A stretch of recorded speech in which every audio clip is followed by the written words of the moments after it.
Bom dia, boa tarde, boa noite. Começando mais um episódio do Impacto na Encruzilhada, episódio número 252, por uma filantropia político-solidária.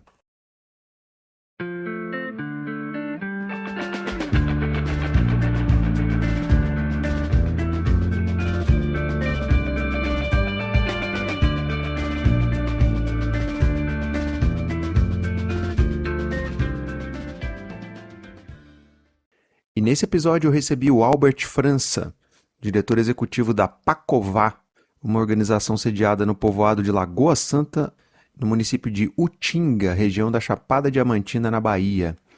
A Pacová surgiu para fortalecer quem está na linha de frente, movimentos sociais e organizações de base comunitária.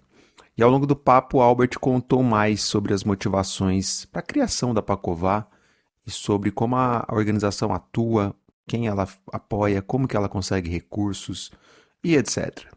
E a gente não podia ter retomado a participação de pessoas convidadas nessa nova temporada, a nona, da forma mais potente.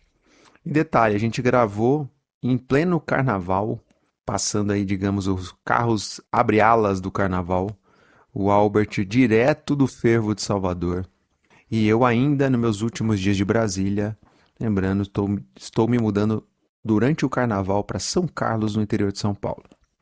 Bom, e essa abordagem da filantropia solidária, ela vem de uma inspiração de uma organização internacional que o Albert cita aí no papo, chamada Grassroots International.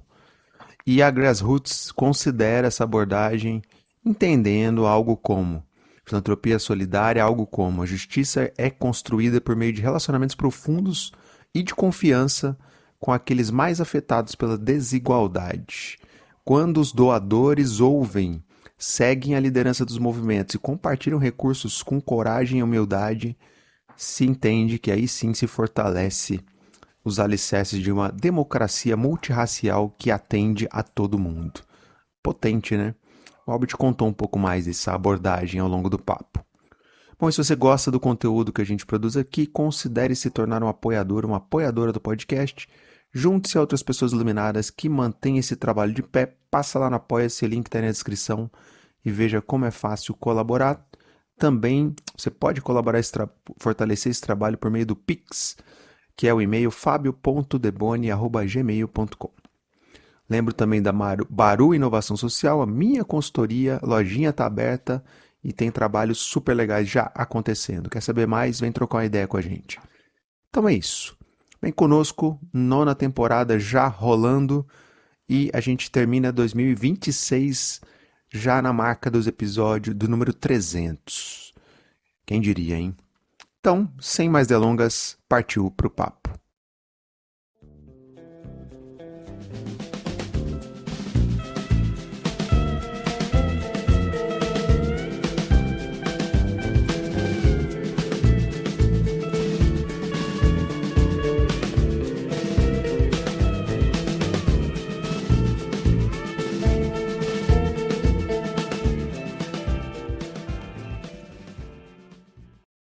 Grande Albert, tudo bem? Seja super bem-vindo. Obrigado por você ter topado vir aqui conversar conosco. Para a gente começar, se apresenta. Quem é o Albert? Bem-vindo, meu caro. Oi, Fábio, obrigado. Obrigado pelo convite. Eu sou fãzaço do podcast, então para mim é uma honra estar aqui. Tá lá nos meus top 1 da retrospectiva, então falando um lugar que eu já ouvi muito. Começando, quem é o Albert, né? O Albert é um jovem rapaz, lagoa bonitense. Lagoa Bonita é o povoado onde eu nasci, cresci, que é no interior da Bahia, ali numa cidade chamada Utinga, na região da Chapada Diamantina, só que eu não era da sede da cidade. Nasci e cresci no povoado da Lagoa Bonita e reivindico esse Lagoa Bonitense demais. Filho de Suzete, uma educadora popular que, desde o início dos anos 2000, trabalha de forma voluntária com educação de jovens e adultos. Hoje em dia, com cursinho popular de preparação de preparação de estudantes para o Enem, tanto jovens como adultos. E neto de Dona Nininha também, que para mim é um marcador muito importante, que é uma pessoa que me ensinou muito sobre solidariedade, assim, que é a pessoa que a casa não era individual, era coletiva. Criou os filhos, os netos, os sobrinhos e os sobrinhos do meu avô. Então, era uma casa onde solidariedade pulsava. Além disso, marcador muito importante, militante dos movimentos sociais há 10 anos, né? Então, há 10 anos iniciei primeiro militando em movimento de juventude, depois passo para o movimento de luta por moradia urbana, apoiando ali o movimento dos trabalhadores sem teto, militando junto, e nos últimos 2 anos, o último chapéu, o penúltimo chapéu que eu assumi foi ajudar a desenhar a Pacová, né, os programas da Pacová, hoje na diretoria executiva, mas ajudar a desenhar a partir desse diagnóstico de que os movimentos sociais não acessam recursos ou precisam se moldar para acessar recursos. A Pacová vem para fortalecê-los na linha de frente e na sua integralidade. E aí eu falei penúltimo porque o último chapéu quentinho que eu acabei de sair da reunião que comentei contigo, também membro do comitê coordenador do Movimento por uma Cultura de Doação. Um pouquinho de cada isso e tudo isso ao mesmo tempo. Pô, sensacional, cara. Você é um polvo, né? Tem vários braços aí. Fala um pouquinho da Pacová, de onde veio essa ideia, o que é a Pacová, quem que paga a conta, o que vocês fazem? Conta um pouquinho mais, por favor.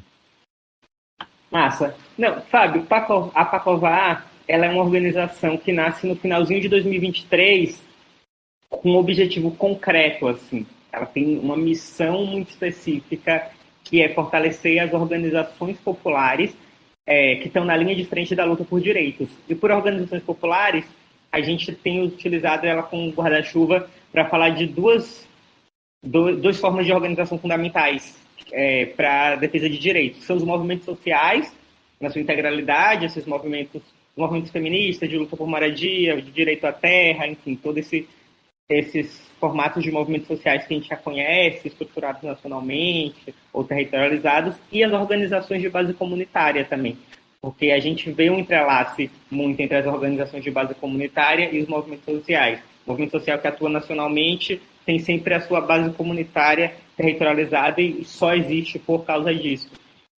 Então, a gente tem essa missão, né, de fortalecer as organizações populares, que é esse grande guarda-chuva, que estão na linha de frente da luta por direitos. A Pacová, ela nasce no final de 2023, nesse diagnóstico da gente de existe um vácuo de acesso a recursos. Às vezes nem é não chegar necessariamente, mas é ter que se adaptar para esse recurso chegar nas organizações, e também o não chegar, né? Mas também esse processo de adaptação para poder acessar o recurso. A gente se baseia muito naquela pesquisa PIPA, que nasce ali em 2023 também, no censo GIF daquela época, que estava quente também, e uma pesquisa que eu, Albert, conduzi enquanto pesquisador do programa Saberes, da Rede Como A. Fui da turma de 2024 do programa Saberes e fiz uma pesquisa sobre a dificuldade de acessar recursos dos movimentos sociais e pensar uma cultura política de doação. Então, a partir desses 3 pilares fundamentais de diagnóstico, a gente percebe a necessidade de nascer uma organização que apoie os movimentos sociais, as organizações populares que estão na linha de frente, em 3 dimensões fundamentais.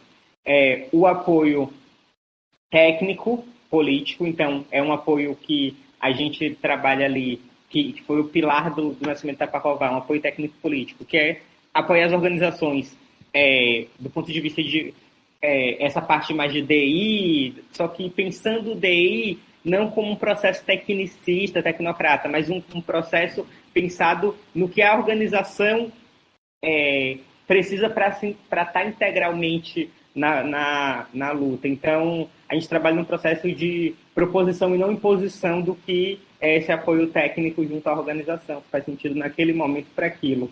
Depois a gente, junto com isso, vai nascendo essa outra frente que é de incidência, que é um lugar que a gente trabalha dentro do ecossistema para pensar que o dinheiro e as decisões do dinheiro não são neutras. E como existe esse processo de déficit ou falta de acesso a recursos, a gente pensa a incidência como esse espaço fundamental também, trazendo diagnósticos, materiais também para pensar incidindo em rede, com essa causa fundamental para a gente, que é o fortalecimento das organizações populares. E, por último, o fundo que nasce em 2025, quase ali 2 anos depois que a Pacová está se estruturando, 1 ano e meio, que é um fundo pensado em fortalecer esses movimentos com recursos que façam sentido para eles ali, de forma mais livre, mais desburocratizada,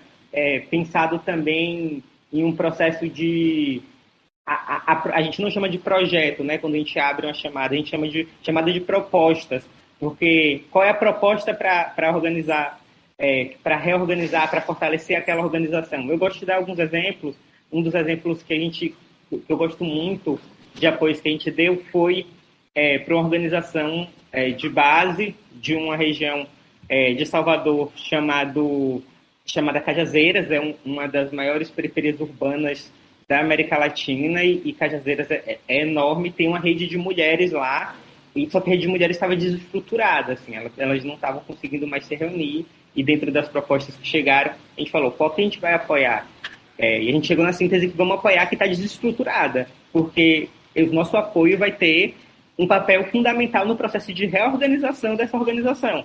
Então, a partir disso, a gente apoia, elas conseguem se reorganizar, fazem um processo de planejamento, e aí vão para a Marcha das Mulheres Negras, voltam a tocar atividades com mais recorrência. Então, assim, a gente tenta usar esse espaço como um laboratório de apostas de que outros métodos de análise ali e de apoio são possíveis, inclusive pensando no sentido inverso de como é. Então, se para analisar uma proposta, um projeto, se usa o quanto ele está com números que vão embasá-lo para fazer isso, a gente tem não só usado esse critério, mas também usado o critério inverso de como é que a gente pode ajudar as organizações que estão na luta a se reorganizarem, a se fortalecerem.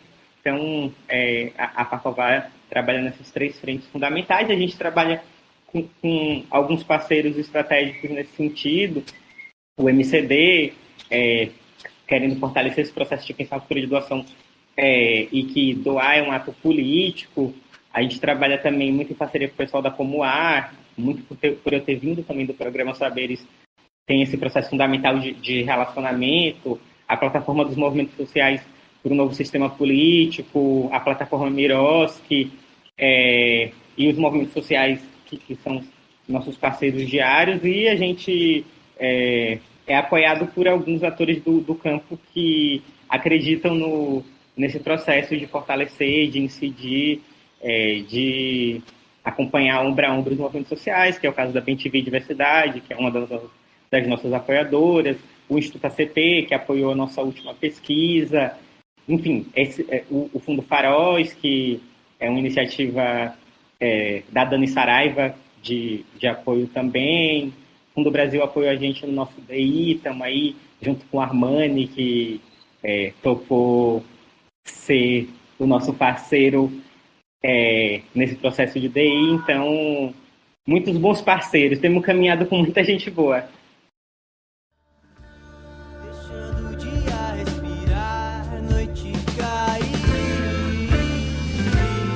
dos meus poros já não vem nada. Vou deixar você.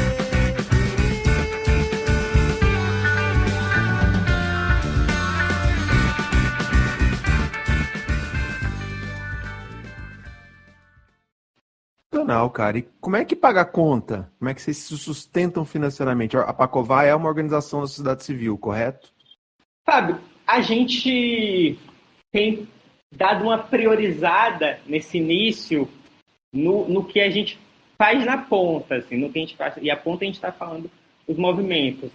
Então, hoje, a gente tem priorizado as estruturas dos programas que a gente tem. Vou falar que é fácil e que a conta tá paga totalmente, assim.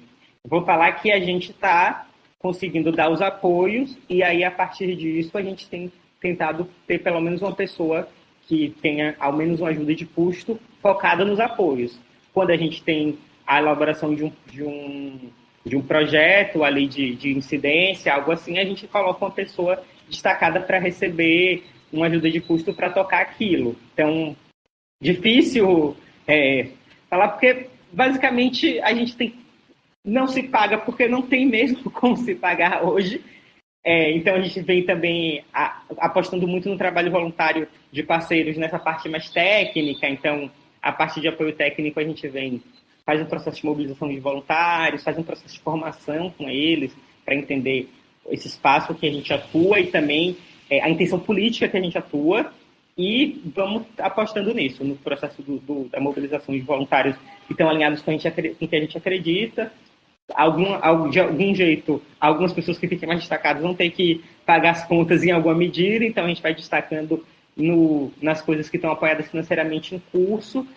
Eu tenho falado muito que a gente faz isso, principalmente as pessoas que trabalham, e aí eu dar um passo atrás de quem é a Pacová, né?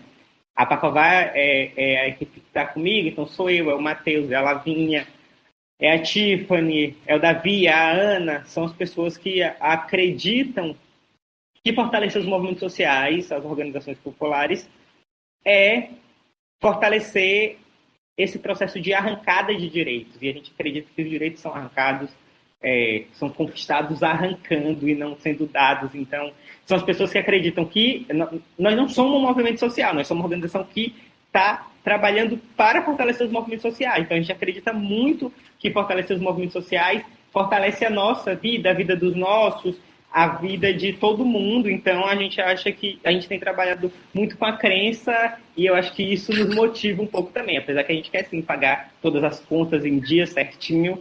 Então, estamos também caminhando para isso.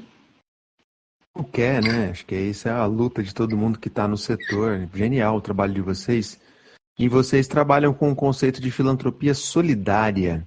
Tem múltiplas expressões da filantropia, a gente já falou em vários episódios sobre o tema, mas eu queria que você explorasse um pouco mais por que esse solidária na expressão da filantropia, o que isso agrega na atuação de vocês e por que isso é importante no Brasil atual. Então, o que é esse conceito de filantropia solidária, mais que um conceito, essa abordagem, né?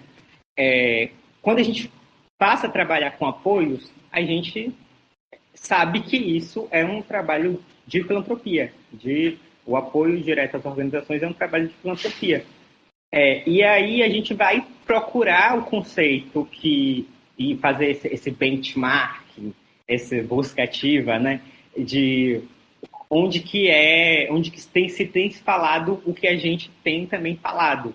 E a gente encontra um conceito em construção, que é o de filantropia solidária, muito tocado ali a partir de Grassroots International, que é uma organização baseada nos Estados Unidos, mas que apoia principalmente as organizações do Sul Global. Então, no Brasil tem apoiado o MST, no mundo tem apoiado a Via Campesina, a Marcha Mundial das Mulheres, tem apoiado também pautas que são muito caras para quem está na luta por direitos, com campanhas de solidariedade em diversos processos complexos que têm acontecido pelo mundo.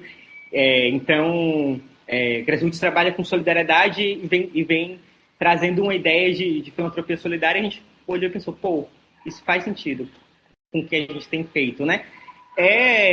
A filantropia solidária é uma ideia de que a filantropia é um espaço de contradições, assim. O recurso que a filantropia repassa vem do acúmulo de riqueza.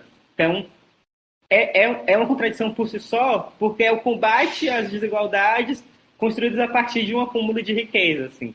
E então a gente vem nesse processo percebendo que a filantropia ele é um espaço de contradições. E a filantropia solidária é um reconhecimento desconfortável disso aí. Nós estamos inseridos num espaço que tem estruturas de desigualdade. E aí a filantropia solidária se coloca para fazer a pergunta que não só de como apoiar, como ajudar, mas como redistribuir isso. Então, para a filantropia solidária, entender de onde o dinheiro veio importa. O processo de financiar as organizações populares, dar apoio direto financeiro, livre, flexível, é transferir poder, começar esse processo de transferência de poder. Acredito que o trabalho é ombro a ombro, então não é da noite para o dia, tem que ser flexível e de longo prazo, tem que ser com acompanhamento e pensando num processo sistêmico de mudança. Acredito que a parceria vai além de uma planilha, vai estar com o pé ali no território também. Então, pensa também num processo fundamental para a gente, que a gente tem pensado, volta para o processo de financiamento, que é no processo de organizar doadores. Então, não é só mobilizar, e eu acho que mobilizar recursos, construir uma cultura de doação, mobilizar esses recursos, as pessoas apenas doarem também é importante, mas a gente pensa que quem quer doar e organizar-se em solidariedade, organizar-se para se mobilizar, também é importante. Então, a filantropia solidária acredita no processo não só de mobilizar doadores e não só de captar os recursos, mas de organizar, um processo de estar organizado em luta lado a lado com os movimentos, porque, de novo, doar é um ato político. Então, a gente precisa de mais doadores organizados politicamente nesse processo, fazendo debate, entendendo. Então, a gente pensa muito nisso, assim, de que nessas 3 vias fundamentais, nessas 3 diretrizes, pilares da filantropia solidária, né? Solidariedade, tudo está interconectado, inclusive o acúmulo de riqueza, seja do norte global, seja do sudeste, está conectado com a expropriação, o uso dos recursos do sul global ou vamos colocando a nível de Brasil, do Nordeste, por exemplo. Então, a gente sabe que esse processo é construído a partir de uma extração histórica. Então, redistribuir é fundamental, é responsabilidade. A posicionalidade também, esse segundo pilar, né? A gente precisa entender nosso lugar dentro das estruturas de poder e alinhar nossa atuação junto a quem está na linha de frente. E o terceiro, que eu falei agora, que é esse processo de organizar outros doadores. A filantropia solidária não é uma postura individual que nasce para colocar, impor algo aqui, mas é uma função coletiva e a gente acredita que precisa ampliar isso daí. O porquê, acho que porque ela importa no Brasil já foi colocado um pouco assim, porque nosso país é um país desigual, é um país marcado por desigualdades históricas, o racismo estrutural, o heterossexpatriarcado, o processo de extrativismo nas comunidades. Então, é muito isso, e ela orienta a nossa atuação em todo o processo, se colocar com um apoio político aos movimentos de solidariedade, acreditar no processo técnico de proposição e não de imposição, acreditar que os recursos podem apoiar a reestruturação de algumas organizações e podem apoiar também processos pontuais de algumas outras, mas que também sejam a longo prazo, flexíveis, que é o que a gente tem tentado. Enfim, não sei se eu consegui resumir o que é a filantropia solidária.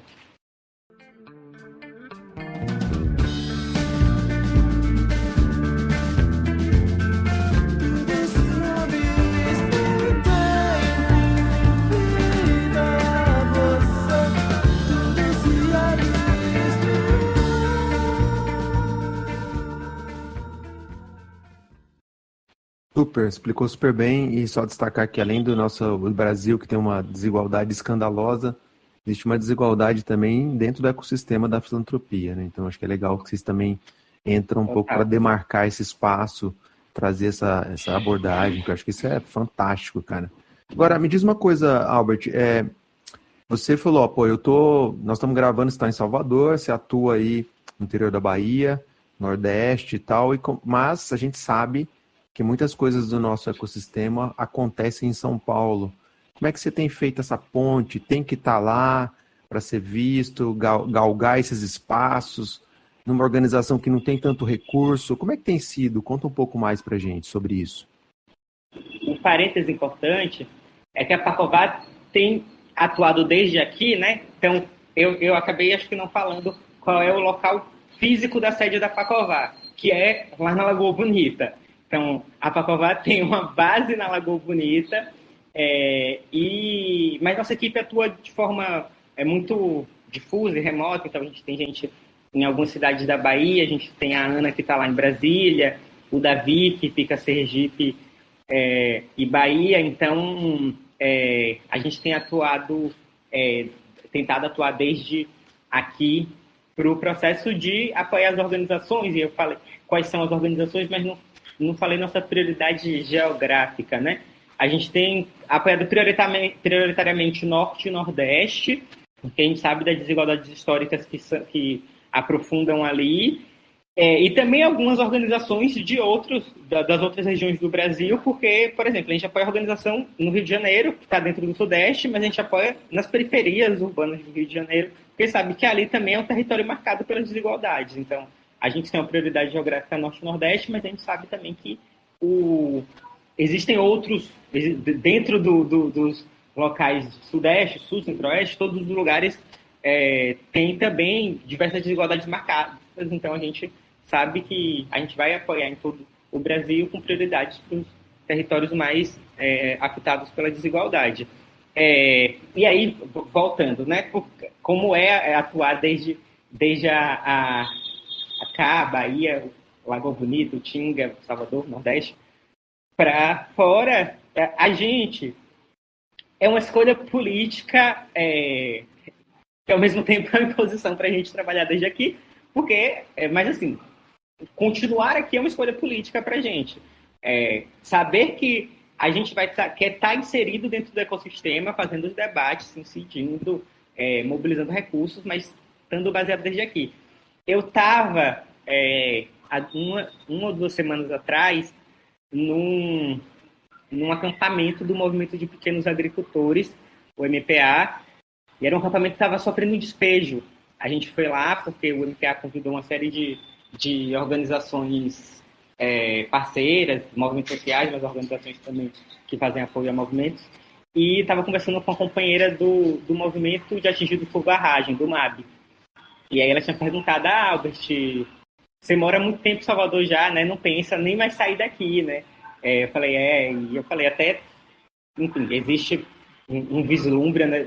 Parecer uma necessidade precisa ir para São Paulo para poder mobilizar mais recursos, e ela colocou uma coisa que é real, assim, uma organização que a gente tem muita referência, que é a SESI. A SESI prova que é possível atuar de fora de São Paulo, assim. A SESI tem 50 anos, ela não chegou agora. Ela está consolidada no ecossistema de apoiar na filantropia, no terceiro setor, enfim, está na sociedade. A SESI está consolidada na sociedade, que é uma organização que tem meio século. Então, ela prova que é possível atuar desde aqui. Prova que também não é fácil. Então, assim, mas nada é fácil para as posições que a gente vai escolhendo, né? Então, assim, é isso. É difícil, tem que ir para São Paulo para ser visto, mas a gente acredita que não precisa estar em São Paulo para atuar. Pelo menos a gente quer acreditar nisso e tem tentado construir essa possibilidade de não estar em São Paulo, seja a partir de processo de regionalização, seja provando a partir de outros parceiros que é possível atuar desde fora de lá, não desvalorizando, obviamente, e reconhecendo que lá se movimenta o processo, mas assim, a gente fez a escolha, acredito que desde aqui é onde a gente quer atuar, onde a gente vai atuar e que a gente pode atuar desde aqui. Fantástico, cara. E também destacar que nesse pós-pandemia isso ainda ficou mais viável, né? Não estar fisicamente no eixo, mas incidir sobre os atores que estão tomando decisões com os recursos, tá? Acho fundamental. Albert, ao longo da tua fala fica muito claro que a incidência é uma abordagem, uma escolha política de atuação de vocês. Minha pergunta é, obviamente, por que ela é necessária, mas como é que vocês têm, qual a importância de atuar com incidência nessa agenda da filantropia e estranhamentos que vocês possam estar lidando a partir dessa atuação? Eu acho que conforme eu vou falando, a incidência vai atravessando o que eu vou falando, porque, enfim, ela o que a gente vem atuando não é uma coisa colocada no ecossistema, assim. A forma que a gente vem atuando, eu sei que historicamente organizações já apoiam, mas de forma geral no ecossistema filantrópico, no ecossistema de financiamento, ela não é colocada. Então, a incidência aparece para a gente, primeiro, porque a gente vem com uma ideia que tem alguma medida disruptiva dentro desse espaço, né? Então, a gente não teria como atuar se a gente não falasse sobre, ou ficaria muito mais difícil a gente atuar se a gente não falasse sobre isso daí. A gente sabe que é incômodo trazer algumas questões, mas a gente acredita que esse processo de um incômodo estratégico é fundamental dentro do processo de incidência.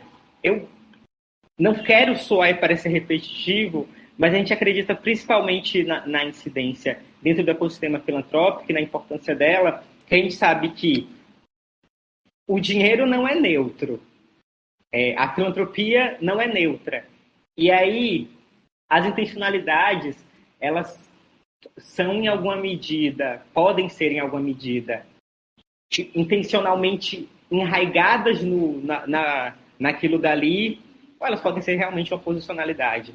Então, a intencionalidade, ela está ali em dois campos, né? Ela está arraigada, eu acredito que tem intencionalidades tão estruturadas e são intencionalidades que a gente quer ir mudando em alguma medida, e a gente também acredita que tem alguns que são posicionalidades fixas, conscientes, e que a gente também quer ir incidindo sobre elas. Então, a gente sabe que é um ecossistema, de novo, sustentado por processos históricos muito concretos, assim, e eu estou falando a nível de Brasil, mas internacionalmente também, a exploração construiu a riqueza de muitos. Então, e no Brasil, essa exploração construiu algumas desigualdades, de novo, o racismo, o heterocispatriarcado, a concentração fundiária, uma série de coisas que foram construídas a partir disso, e a gente quer disputar, e aí eu coloco de novo, aí isso pode ter acabado ficando arraigado, e a gente quer disputar esse lugar a partir de uma perspectiva muito específica, porque quem decide esses critérios, quem decide como isso circula, quem decide, no caso, acaba só administrando a crise que foi causada, e a gente quer ser algo mais sistêmico nisso daí. Então, a gente não quer ir só administrando, a gente quer ir, enfim, buscando um pouco mais ali dentro. Então, a gente acha que as contradições, elas precisam ser colocadas para quem já percebe e reafirmada, ou para quem está mais arraigado, precisa também ver um pouco mais essas contradições colocadas. E aí a gente acha que a incidência é importante trazendo esses dados e a construção de narrativas. Eu acho que tem um processo também de que a gente não quer ficar,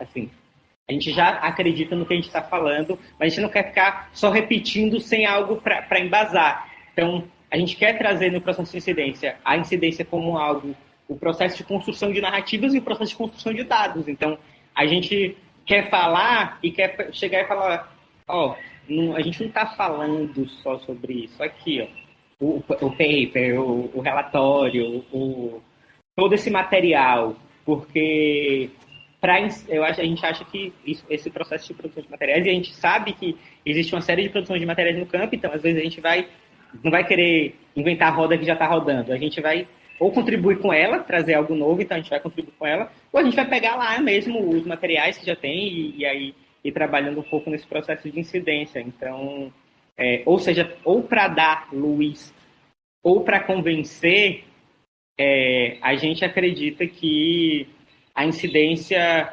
é fundamental nesse processo e pode ser, em alguma medida, ferramenta de redistribuição também, né? Então, a gente acredita que o convencimento da luz pode ser uma ferramenta obviamente, eu não sou ingênuo de acreditar que automático, mas pode ser um ponto nesse processo que a gente vem trazendo de redistribuição mais sistêmica, enfim.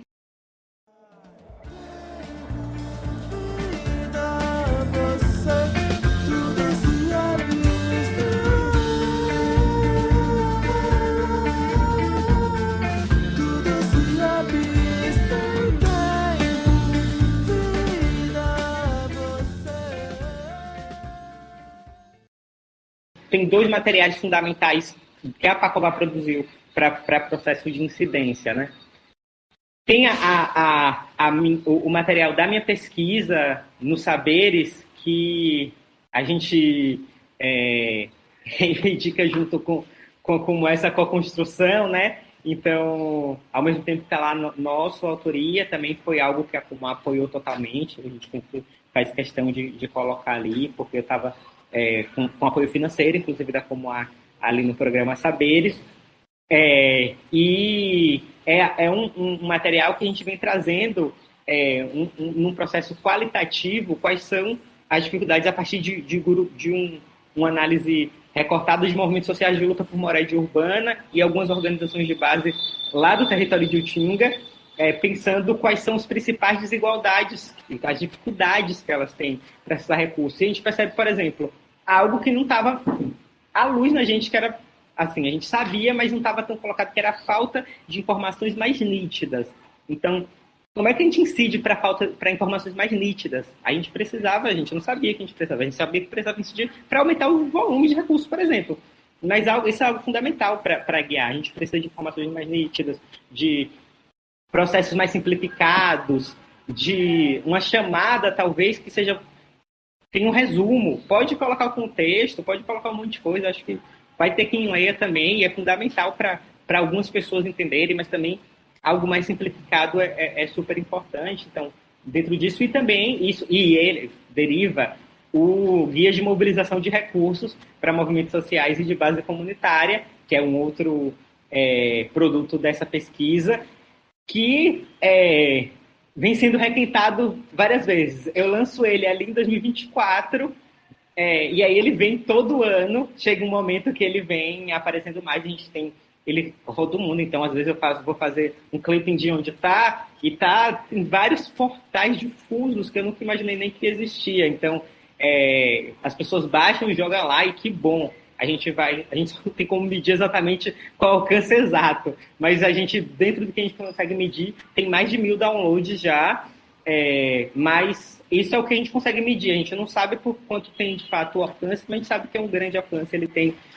Ele consegue alcançar muitos lugares porque está dissipado em muitos lugares, e é um resuminho simplificado do que a gente acha que é fundamental uma organização saber para mobilizar recursos e, sobretudo, os movimentos sociais, as organizações de base. Então, a gente mapeia simplificadamente quais são os grandes atores da justiça social no Brasil, como elaborar um projeto de forma rapidinha, mas também a gente quer falar sobre desenvolvimento institucional, 2 laudazinhas só para as pessoas começarem a identificar esse debate. A gente também quer fazer um debate de politização, então a gente começa com uma contextualização boazinha ali, mais simples sobre isso, e a gente não queria que ficasse um material grande, então é um material mais pequenininho. A gente tem utilizado ele, inclusive, como referência para fazer alguns processos formativos. No final do ano passado, a gente fez uma atividade com as organizações que a gente já apoia, ou no nosso programa de apoio técnico, que a gente chama de PAOP, ou no nosso programa ou no nosso fundo, e a gente usou o guia meio como base para a construção, junto com os materiais do programa Change the Game, de Gansos Selvagens, que é uma fundação holandesa. Então, eles trabalham junto com as teses aqui, a SESI compartilhou alguns materiais com a gente, e a gente misturou com o guia de mobilização de recursos, fez um bem bolado, bem massa para as organizações, e a gente quer levar territorialmente para as organizações. Alguns solicitaram para a gente, vamos tentar fazer de forma mais simplificada aqui na minha associação.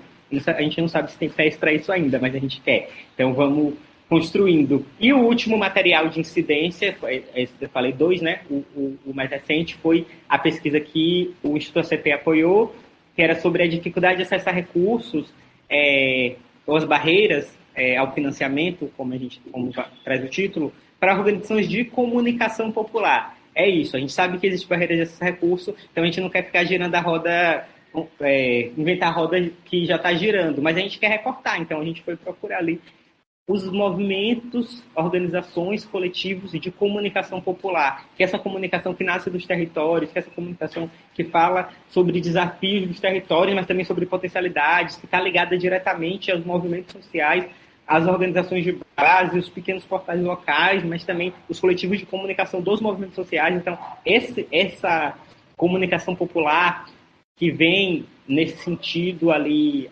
derivada inclusive dessa educação popular, então a comunicação para libertação, a gente trouxe um recorte para ela, fez uma busca, grupo, tanto um processo qualitativo com algumas organizações, uma de cada região do Brasil, mas também quantitativo, num processo maior ali de um survey com as organizações, um formulário, e a gente trouxe um dos processos de barreiras ali.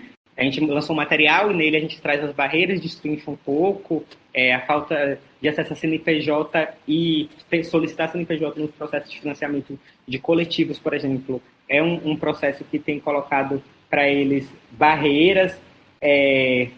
Desde isso, mas de novo sai a falta de apoio técnico e a linguagem. São duas coisas que vêm batendo. Assim, a falta de flexibilidade a recursos também aparece como algo. E a gente não queria que fosse só um material de incidência, que já é muito importante, a gente acha fundamental, mas a gente queria derivar ele em outra coisa. Então a gente derivou numa chamada, a gente fez uma chamada e vai apoiar algumas organizações com um recurso livre de até R$5.000 para a organização colocar ali em algo, qualquer coisa dentro da organização. Assim. É um recurso pequeno, mas era o que a gente tinha para fazer esse processo, e a gente acreditou que era fundamental fortalecer algo ali na organização, e as organizações que não tenham, algumas que não tenham portal, um site, a gente também vai disponibilizar para algumas dentro desse processo. A gente tem usado alguns critérios, que é o alinhamento com a nossa crença, né, que é esse processo de fortalecimento da luta por direitos, mas também a territorialidade, não ter acessado recursos, um critério fundamental, assim, não definidor, mas um critério que a gente tem colocado também como prioridade, atuar com a comunicação popular de forma corrente nas suas diversidades, seja na comunicação digital, mas também na comunicação no território. Então, a gente vem pensando um pouco isso e derivando essa chamada que está em curso aí. Enfim, eu fui saindo da linha da incidência para outras coisas já, mas acho que é isso. Quem está ouvindo, links na descrição, né? Você já deu o serviço aqui dessas referências, acho que são fundamentais. E para a gente fechar mesmo, te agradecer pelo papo maravilhoso, deixar um espaço aqui para você fazer seu merchan final. Fica à vontade. Esse espaço do merchan final é um que eu ouço tanto, que eu ficava testando assim na frente do espelho, quando o Fábio me convidar, qual vai ser o merchan final que eu vou fazer, e acabou que não pensei no merchan final muito bem definido, mas eu acho que o que queria colocar para final acompanhe as nossas redes da Pacová, então nosso Instagram, o nosso site pacová.org, nosso LinkedIn, que a gente tem postado muita coisa, temos também muita coisa pretendendo abordar um pouco mais essa questão da filantropia solidária. Então, nos organizemos e tomemos essa decisão política de estar lado a lado com os movimentos, com o que a pessoa achar que é o importante. Então, alguém vai achar que é só doar, alguém vai achar que estar mais solidário próximo. Enfim, acho que o merchan final que eu queria trazer sejamos mais solidários, e acompanhe a gente nas redes, e acompanhe sempre aqui o Impacto na Encruzilhada, que é o podcast fundamental para isso também, para fortalecer o debate cada vez mais quente no nosso ecossistema. Pô, Albert, brigadão, cara. Papo maravilhoso aí. Vida longa aí ao trabalho que vocês vêm fazendo, viu? Parabéns. Obrigado, Fábio. Obrigado demais.